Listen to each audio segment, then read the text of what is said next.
We have got to get this figured out right now. This is not good. I don't want you guys looking at my crotch the whole time. Here we go. And I'm going in front of the bus.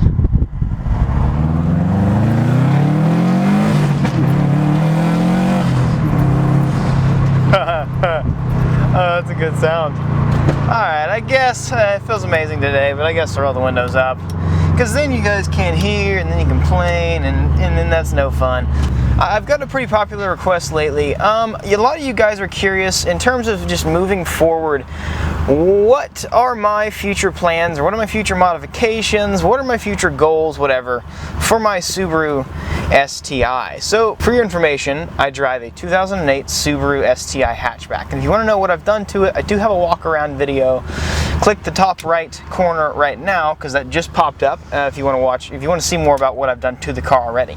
So as a few of you know, I've actually recently started to track this car, and it has done exceedingly well. It's done very well. However, there are a few downsides to the car. Now, I did make a video in the past regarding what my future plans were for the car, and it had a lot to do with like making it a very track-oriented car, like a sequential gearbox, gutted, like full race car type thing. But since then, unfortunately, I have learned, well, not really unfortunately, but since then, I have learned a lot about my car. The GR chassis has a lot more issues than most people think, and it's not really just in terms of the motor.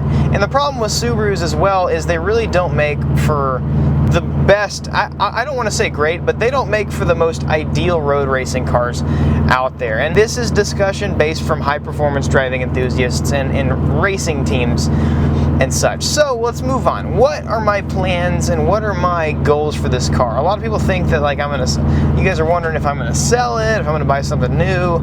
I don't have any intentions to sell the car. I do love the car to death. It does a wonderful job. I am honestly very proud of myself for the way that I have set up the suspension on this car, and that is a 458 Italia.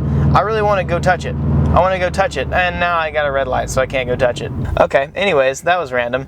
Oh, actually, before I say anything, I want to let you guys know, I actually have Shank Squad decals. So if you guys want some decals like this right here, actually you guys can't even really see it, but anyways, go to pacificgraphicsco.com. You can buy some decals. Plans for the car. I'm not going to do like sequential. I'm not going to make it a full out race. Hey, look, you're going to see the 458 right here. I knew we'd see it. You see it? You see it? You see it? You can see the butt of it right now. You can see the butt.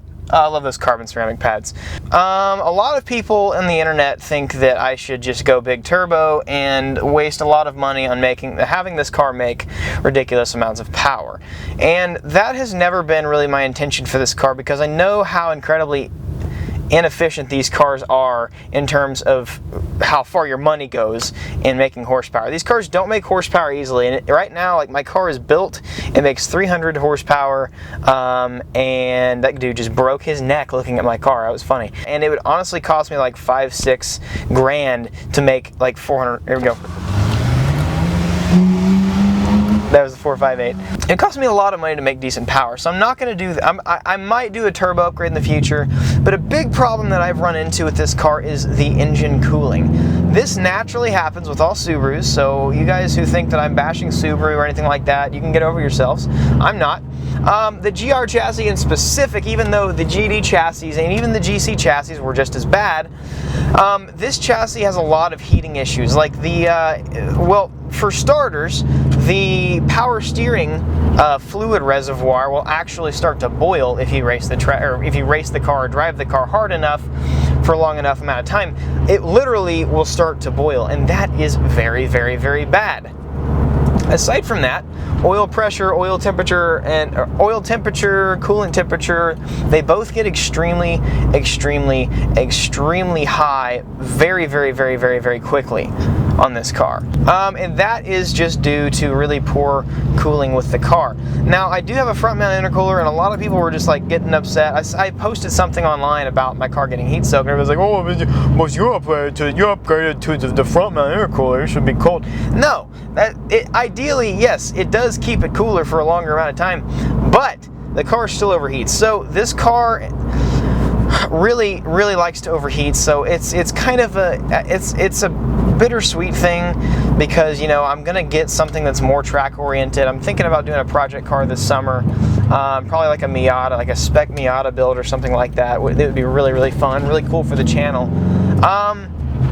But yeah, its car's a really, really bad chassis to actually street race, or to actually road race, or just drive on the track. However, it is very fun, so I am going to keep it. I'm probably going to keep it as a fun street car, and also a car that I can race on the track every now and then. So I probably will do a few cooling mods. That's probably going to be one of the first things, or one of it's going to be one of the things I do sooner than later. I mean, I'm going to do that before power, most certainly, and that's if I do. This car's going to need a clutch soon. I've actually got a timing belt kit that I'm actually going to be changing. But this car doesn't really need a timing belt right now. I'm going to do that within the next 10,000 miles or so.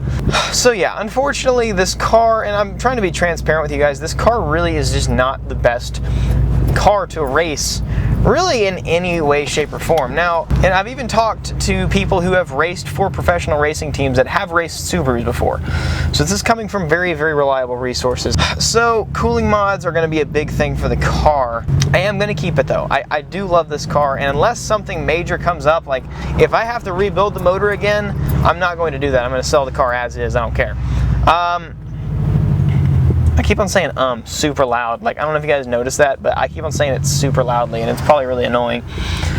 But power, yes, that is doable. Hey, it's an Evo 10. What's up, dude? That's a beautiful car. I like it a lot. No, I will not get an Evo. You guys keep on just bothering me about that. No.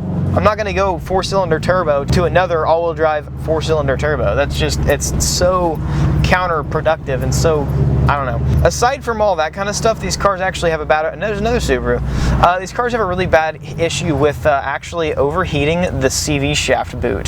The CV shaft boot, if you drive it hard enough for long enough, the boot will literally expand and just like melt and explode.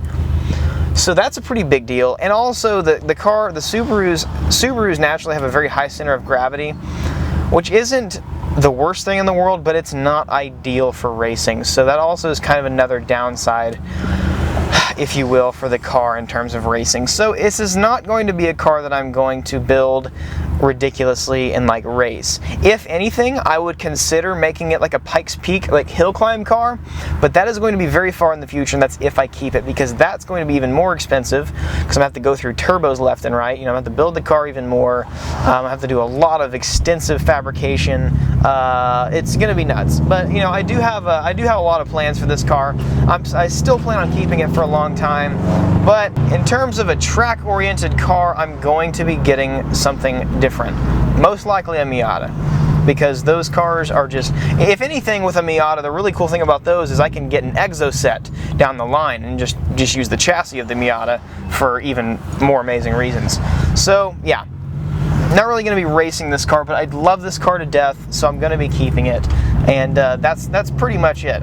Now, here comes the point where I drive through. I'm a full-time student as well as a YouTuber, so I'm going to class right now. My financial investments class is 6 to 9 p.m., so yeah, it sucks a lot. People look at me like I'm crazy, especially when I'm talking. Like, dude, people just think you're the weirdest freaking person on the planet if you vlog in public. They think you're just crazy. I'm talking to a camera, I'm not talking to myself.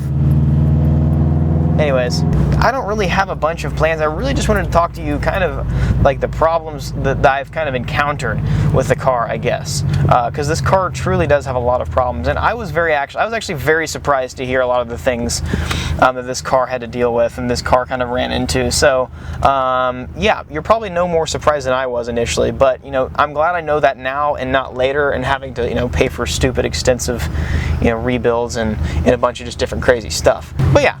As much crap as this car has wrong with it, every car has something wrong with it. So I'm not bashing Subaru, not bashing anybody here. I'm just, you know, being honest. So yeah, my favorite part of this trip is the parking garage, which we're in right now.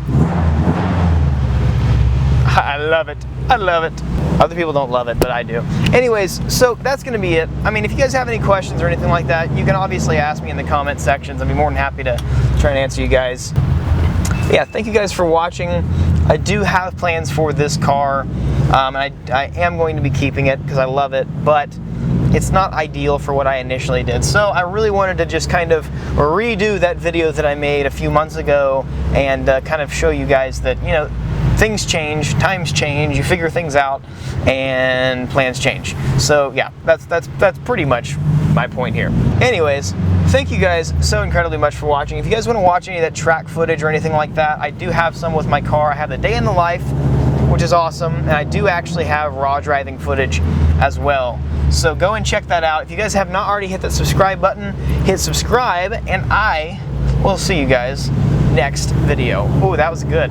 I pulled maybe like 2/10 of a G right there. Peace out.